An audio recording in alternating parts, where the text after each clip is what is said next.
حديثنا الليلة عن الاستعانة بالله عز وجل.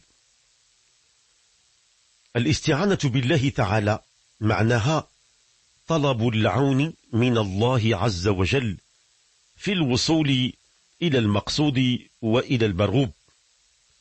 معناها أن العبد يجتاز في بعض اللحظات أوقات صعبة ويشعر بالحزن أو بالضيق أو بالهم، فيحتاج إلى من يساعده، ثم بعد ذلك يدرك أنه لا ملجأ له إلا إلى الله سبحانه وتعالى، فيطلب العون من الله سبحانه على أمور حياته ويدعوه أن يزيل عنه الهم ويفرج عنه الكرب ويريح باله ويطمئن نفسه. الاستعانة أيها الأحباب الكرام في زماننا هذا نحن في أمس الحاجة إليها، وأنتم تعلمون أن الأوضاع دائما فيها مطبات وفيها صعوبات، والإنسان يضعف ويركن ويحتاج إلى من يقدم له يد المساعدة، وليس هناك من مستعين أعظم ولا أكرم من الله تعالى الذي في كتابه العزيز أمرنا بأن نستعينه، وقال وقوله الحق: إياك نعبد وإياك نستعين. أمرنا بأننا نقول إياك نعبد وإياك نستعين، معناها أننا لا نعبد إلا إياك ولا نستعين بسواك. إياك نعبد أي نخصك وحدك يا رب بالعبادة والطاعة، وحدك بالعبادة والطاعة، أنت الرب وأنت المشرع وأنت صاحب الأمر. نعبدك لأنك أنت الخالق وأنت المبدع وأنت الوهاب وأنت المعطي، وغيرك لا يملك شيء. إياك نعبد وإياك نستعين أي نفردك بالاستعانة دون خلقك، فلا نستعين بشيء ولا بأحد سواك. هذه الاستعانة هي مطلوبة من كل إنسان في كل أمر وفي كل وقت وحين، وربنا سبحانه وتعالى لأهميتها أمرنا بأن نكررها في كل ركعة من صلواتنا. فنحن في الصلاة مفروض علينا أن نقرأ سورة الفاتحة، لأن سورة الفاتحة هي لب وجوهر القرآن العظيم، ولب وجوهر الفاتحة هو قوله تعالى: إياك نعبد وإياك نستعين. فلا يمكن للعبد أن يفعل أي شيء إلا بعون الله، ومن حرم من ذلك خاب وخسر. لماذا ربنا عز وجل أمرنا بأن نعبده ونستعين به؟ لأن في ذلك عجائب وأسرار. هذا الأمر ينقي النفس من الكبر والعجب، لأن الإنسان فطر على الكبر والعجب، وهما أخطر أنواع السلوكات المنحرفة، وبها تميز إبليس، فكان جزاؤه الطرد من رحمة الله. كان متكبر وكان معجبا بنفسه، وكان يلقب بطاووس الملائكة.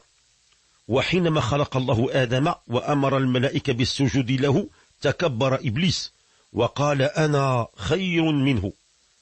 فالعلاج ديال الكبر وديال العجب أن الإنسان يواظب دوما على قوله تعالى: إياك نعبد، أي أننا نشعر بالعبودية تحت مقام الألوهية، وإياك نستعين، فلا قوة لنا ولا سلطة لنا ولا حول لنا إلا بك يا أرحم الراحمين. الله عز وجل كما أمرنا بأن نعبده وحده لا شريك له، أمرنا كذلك بعدم الاستعانة بغيره، لا نستعين بسواه. كل هذا هو غايته جل علاه أننا نرجع إليه سبحانه في كل شؤون حياتنا. كل ما يتعرض له الإنسان من حوادث وتحديات نرجع فيه إلى الله تعالى، لأن العلاقة بين الله تعالى وعباده ليست مجرد علاقة ديال طقوس تعبدية، وإنما هي علاقة مستمرة. علاقة العبد بربه علاقة مستمرة وفاعلة وقوية، خصوصا في ساعة الشدة كما في ساعة الرخاء، ونحن هذه الأيام نمر بساعات الشدة، ونحن في أمس الحاجة إلى الاستعانة بالله جل جلاله.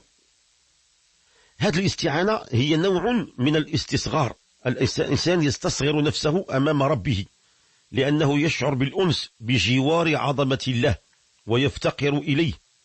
الله تعالى يخاطب كل البشر فيقول رب البشر: يا أيها الناس أنتم الفقراء إلى الله والله الغني الحميد. الله تعالى وحده هو الغني وهو الحميد الذي هو أحق بالحمد، وغيره لا يملك شيئا. وكل من طلب من البشر شيئا هذا يضيع وقته. طلب المحتاج من المحتاج سفه في الرأي وضلالة في العقل. أن يطلب محتاج من محتاج، أنت بشر ناقص وتطلب من بشر آخر ناقص مساعدة وتطلب منه أن ينصرك، هذا فيه سفه. ربنا عز وجل هو صاحب الأمر. للأسف رأينا بعض الناس طلبوا العزة من غير الله فأصابهم الذل، ورأينا أناس راموا الثروة من غير الله فافتقروا، ورأينا أناس أرادوا الارتفاع بعيدا عن الله فاتضعوا. فلا يستعان إلا بالله سبحانه وتعالى. ويكفي أيها الأحباب الكرام أن ربنا سبحانه وتعالى أمر نبيه ومصطفاه، أمره في كل أموره وهو يخوض غمار الحياة بما فيها من متاعب وبما فيها من مشقات، أمره بالاستعانة بالله، أمره بأن يستعين. وكان النبي صلى الله عليه وسلم يقول في دعائه: اللهم أعني على ذكرك وشكرك وحسن عبادتك. حتى الذكر وحتى الشكر والعبادة العبد لا يقدر عليها إذا لم يكن هناك توفيق من الله وإعانة من الله ودفع من الله. إذا شعرت بأنك مفرط في الدين فقل: يا رب أعني على ذكرك وشكرك وحسن عبادتك. وإذا كنت في الدنيا مغلوبا، غلبت إما بسبب الفقر وإما بسبب المرض وإما بسبب الظلم والطغيان الذي قد تعاني منه، فعليك أن تستغيث كما كان يفعل النبي الكريم صلى الله عليه وسلم، يقول: يا حي يا قيوم برحمتك أستغيث، يا حي يا قيوم برحمتك أستغيث، اللهم اصلح لي شأني كله ولا تكلني إلى نفسي طرفة عين. علاقة قوية مستمرة تفاعلية ينبغي أن تكون بين العبد وبين ربه عز وجل. هكذا رب النبي المصطفى الرجال، رب الصحابة الكرام فصاروا رجال عظماء، كان يربيهم على هذه المبادئ. من ذلك مثلا كان يقول: إذا سألت فاسأل الله، وإذا استعنت فاستعن بالله. هذا خطاب كان قاله لعبد الله بن عباس ابن عمه رضي الله عنهما، وكان يقصد به الجميع. كان يقول: يا غلام إني أعلمك كلمات احفظ الله يحفظك، احفظ الله تجده تجاهك، وإذا سألت فاسأل الله، وإذا استعنت فاستعن بالله. يحصر الاستعانة بالله وحده دون غيره. إذا سألت فاسأل الله، وإذا استعنت فاستعن بالله. واعلم أن الأمة لو اجتمعت على أن ينفعوك بشيء لم ينفعوك إلا بشيء قد كتبه الله لك، ولو اجتمعوا على أن يضروك بشيء لم يضروك إلا بشيء قد كتبه الله عليك. رفعت الأقلام وجفت الصحف. هكذا كان النبي المصطفى صلى الله عليه وسلم يغرس في الصحابة وفي أتباعه وفي أبناء الأمة هذه العقيدة السليمة القوية الحركية التفاعلية التي لا تنهزم ولا تشعر بالضعف ولا بالاستكانة، لأنك أنت مع الله، ومن كان مع الله كان الله معه. الاستعانة بالله تتضمن أيها الأحباب الكرام كمال الخضوع والتذلل لله. احنا دائما في عباداتنا علينا أننا نتذلل إلى الله. إذا قمنا للصلاة وإذا قرأنا القرآن وإذا قمنا بأي عبادة نخضع ونتذلل إلى الله العظيم القدوس الجبار المتكبر الذي السماوات والأرض بيمينه مطويات يوم القيامة. ثم بعد الخضوع والتذلل أن نثق بالله، نثق به، ما يكونش عندنا شك، عندنا ثقة كاملة بأن الله غني وسوف يرزقنا بالمال الحلال الذي يكفينا ولا يطغينا. عندنا ثقة بأن الله هو الشافي سيشافينا من الأمراض والأسقام والعلل. عندنا ثقة بأن الله القوي سينصرنا على من ظلمنا. عندنا ثقة بأن الله اسمه الغفار سيتجاوز عن زلاتنا. نعتقد بهذا الأمر. ثم ونحن نسير في الحياة بالعمل والتخطيط نعتمد عليه ونفوض الأمر إليه. ربنا عز وجل يوصينا بهذه المبادئ مرارا وتكرارا في كتابه العزيز، يربي فينا النفس القوية والشخصية المتماسكة والقلب المطمئن الذي لا يصاب بالأمراض النفسية التي صارت في زماننا بوفرة مزعجة. كيف تصير بمنأى عن الأمراض النفسية وبمنأى عن القلق والتوتر، وتكون عندك طمأنينة في القلب، وتكون عندك شخصية متوازنة، وتكون عندك اكتفاء ذاتي. كيف ذلك؟ أن تتمثل لقول الله تعالى: واستعينوا بالصبر والصلاة. ربنا قال استعينوا، يعني اطلبوا الاستعانة بالصبر والصلاة، وهذا الاقتران بين الصبر والصلاة لأنهما يمدان المؤمن بالقوة. احنا الله عز وجل بحال ولله المثل الأعلى، بحال احنا البشر غاديين في واحد طريق سيار طويل، عندنا 60-70 عام أو 80 عام في الحياة، كل واحد العمر ديالو، كأننا نسير في طريق سيار، والطريق طويل وشاق، لكن الله تعالى دار لنا محطات استراحة، دار لنا بحال دي ستاسيون، محطات استراحة نتوقف عندها لنتزود بالماء والهواء ونستريح. هي الصلوات الخمس. هذه الصلوات وهذه العبادات تمدان المؤمن بالقوة التي تعينه على احتمال مشقات الحياة، ويتقوى على مدافعة شهوات النفس وأهوائها. وهكذا يصير هذا الإنسان يستطيع أن يطيع الأوامر الإلهية ولا يخالفها بما أوتي من صبر. واستعينوا بالصبر والصلاة، الصبر عن المعاصي، والصبر على الطاعات، والصبر على كل مشاكل الحياة. سبحان الله، ربك يعطيك قوة لا حدود لها. احنا الآن في زماننا هذا نحتاج إلى القوة، وهذه القوة أولا ينبغي أن تكون قوة نفسية قبل أن تكون قوة عسكرية أو قوة اقتصادية أو قوة سياسية ضاغطة. لابد أن تكون قوة عقدية، قوة نفسية، وهذه القوة النفسية تستطيع بالقليل أن تحقق المعجزات. هكذا كان ربنا يعلم الأنبياء ويعلم المرسلين اللي هما النموذج الأمثل والأسوة. ألم يواجه الأنبياء عليهم الصلاة والسلام أعداد كبيرة من الصعوبات في الحياة، واستطاعوا في النهاية أن يكونوا هم في المقدمة وهم المنتصرين وهم أهل الخير والبركة. لماذا؟ لأنهم كانوا مستعينين بقوة الله، مستعينين بعظمة الله، مستعينين بمجد الله. انظر مثلا ربنا عز وجل يحكي لنا عن نبيه سيدنا محمد صلى الله عليه وسلم، واجه من المشاكل والصعوبات ما الله به عليم. يكفي أن أعداءه من قريش أذاقوه أشد العذاب، وحاصروه وضربوه واعتدوا عليه وعلى أتباعه. ماذا علمه ربنا أن يقول؟ قال لي أن تقول يا محمد: قال رب احكم بالحق وربنا الرحمن المستعان على ما تصفون، وربنا الرحمن المستعان على ما تصفون. كان سيدنا النبي يكرر هذه الآية الكريمة كلما وقعت له الشدائد، كلما شعر بالظلم، كلما شعر بالضيق، كلما شعر بأنه وحيد أمام خضم من الأمواج من الأعداء، كان يقول هذه الآيات: قال رب احكم بالحق وربنا الرحمن المستعان على ما تصفون.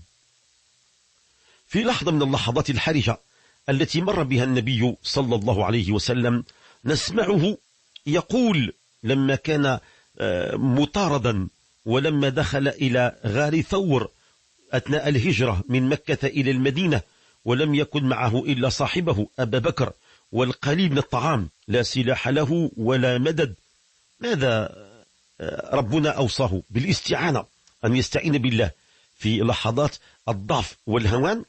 استعن بالله وسوف ترى القوة والمدد، كما قال ربنا عز وجل: إلا تنصروه فقد نصره الله إذ أخرجه الذين كفروا ثاني اثنين إذ هما في الغار إذ يقول لصاحبه لا تحزن لا تحزن لا تحزن إن الله معنا إن الله معنا.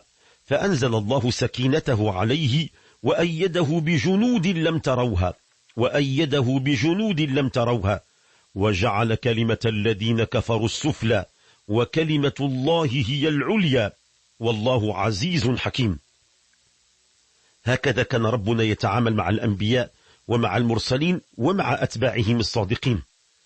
هذه قوة الاستعانة بالله عز وجل لا تكمن فقط في المدد الذي يحصل من هذه الإحساس، وإنما ليس فقط استعانة بالوسائل المادية العسكرية اللوجستيكية اقتصادية، لا، هي قوة يعطيها الله تعالى في القلب تحدث الأمل في النفس والانشراح في الصدر والابتسامة للأمين.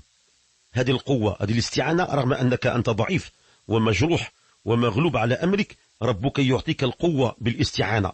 أمل في القلب، انشراح في الصدر، ثبات في الموقف، وابتسامة للأمين. نفس هذا كان يوصي به الله تعالى نبيه موسى عليه السلام، لما كان نبي الله موسى مع المستضعفين من بني إسرائيل في مواجهة فرعون وقومه. وموسى عليه السلام كان آنذاك لا يملك إلا عصاه وأخيه وفئة قليلة من بني إسرائيل من الصلحاء، وفرعون كان عنده ترسانة عسكرية قوية وعنده قوم بمئات الآلاف. ماذا كان يفعل سوى أنه يستعين بالله، لأن الله تعالى أمره بذلك. قال له: يا موسى قل لقومك، قل لهم من بني إسرائيل: استعينوا بالله واصبروا إن الأرض لله يورثها من يشاء من عباده والعاقبة للمتقين. استعينوا بالله واصبروا إن الأرض لله. الأرض ليست ملكا لأحد، الأرض لله، والخلق خلق الله، والبشر عيال الله، وخير الخلق إلى الله أرحمهم بعياله. إن الأرض لله يورثها من يشاء من عباده والعاقبة للمتقين. وقبل سيدنا موسى عليه السلام كان نبي الله يعقوب الذي مرت عليه الأزمات والشدائد كان يقول: فصبر جميل والله المستعان على ما تصفون. فصبر جميل والله المستعان، والله المستعان. نستعين بالله تعالى. هذه المبادئ هي أسس في بناء العقيدة الصادقة في مواجهة أزمات الحياة وصعوبات الحياة، أن الإنسان يفوض الأمر إلى الله، ودائما عنده يقين أنه يتوقع الفرج من الله تعالى، وأنه يتيقن بأن مع العسر يسرا، مع العسر يسرا، وأن النصر يكون على الظالمين مهما طال الأمر. هذه العقيدة تجعل الإنسان يفتقر في كل حالاته وأحواله إلى ربه عز وجل. نحن جميعا أيها الأحباب الكرام محتاجين إلى الهداية من الله، نطلب منه الهداية، محتاجين العون، نطلب منه الإعانة، محتاجين لكي يغفر لنا الذنوب، محتاجين أن يستر عنا العيوب، محتاجين أن يحفظنا من الشرور والآفات، محتاجين أن يشافينا من الأمراض والأسقام، محتاجين أن يرزقنا الحلال وأن لا نمد أيدينا إلى الحرام، محتاجين أن يقيم لنا كل مصالحنا وعيشنا. فكل ذلك من عند الله يسير، فالخير من الله. وإن يمسسك الله بضر فلا كاشف له إلا هو، وإن يمسسك بخير فهو على كل شيء قدير. فالأمر كله من الله تعالى.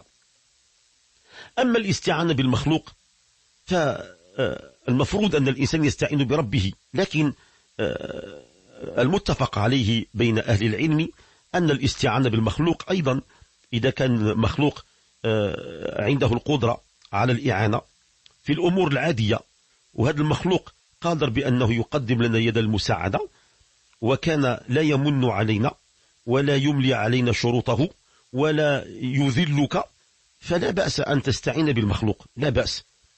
وفي القرآن العظيم يحكي لنا ربنا عز وجل كيف أن بعض الناس طلبوا من ذي القرنين الذي كان يحكم وكان قائد عسكري قوي، طلبوا منه أن ينصرهم من شر يأجوج ومأجوج. كان يأجوج ومأجوج هم مخلوقات غريبة كانوا يفسدون في الأرض ويظلمون الناس ويحرقون المحصول ويسفكون الدماء، ولا أحد يستطيع أن يواجههم. فظهر ذو القرنين، فإذا بهؤلاء المظلومين قالوا يا ذا القرنين هل نجعل لك خرجا على أن تجعل بيننا وبينهم سدا، نعطيك مال، نعطيك خراج. فماذا كان جوابه؟ قال ما مكنني فيه ربي خير فأعينوني بقوة أجعل بينكم وبينهم ردما.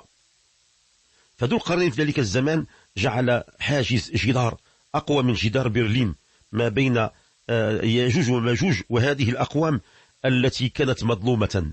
فلا بأس أننا نطلب الاستعانة بالمخلوق في الأمور العادية، ولكن أن يكون المخلوق قادر على ذلك دون أن يكون لها عواقب. ونحن نعلم بأن الاستعانة هناك أيضا من يستعين، ربما بعض الزراع قد يستعين بعوامل طبيعية، يزرع مثلا وكيف اللح ويستعين بالماء وبأشعة الشمس وبتقنيات معاصرة متجددة في حرث الأرض، هذه استعانة. وفي الحقيقة لا يستعين بالطبيعة، هو يستعين بما منحه الله تعالى من عوامل.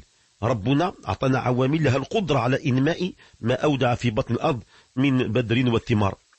فالاستعانة بهذه العوامل الطبيعية أيضا ليست محرمة ولا منهي عنها، ولكن الاستعانة هي كتكون دائما في هذا الجانب أنك تعين الإنسان على شيء يقضيه. والنبي الكريم كان يقول تعين الرجل في دابته إذا تحمله عليها وترفع له عليها متاعا، هذا كله من الإعانة، تعين.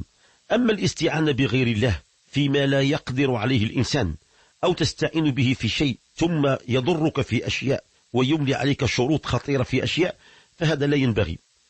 وأيضا الاستعانة بالأموات، الأموات وما يسمى هذا كله أيضا من الشركيات الذي يقع في بعض الناس أثناء الضعف. لا نستعين إلا بالله سبحانه وتعالى. فمن حقق الاستعانة بالله أعانه المولى، ومن ترك الاستعانة بالله واستعان بغيره ورضي بذلك وكله الله تعالى إلى من استعان به، فصار مخذولا وصار منهزما. فمن أعانه الله فهو المعان، ومن خذله فهو المخذول، لأن الله تعالى يقول ولله غيب السماوات والأرض وإليه يرجع الأمر كله فاعبده وتوكل عليه وما ربك بغافل عما تعملون. كل ما يقع وكل ما يحدث هو بعلم الله وهو بإرادة الله وهو بتصرف الله. المهم أنك أيها الإنسان تحافظ على دينك وعلى يقينك وتتشبت بالعروة الوثقى، حتى إذا كنت عند الله تعالى كنت بإذنه من الآمنين.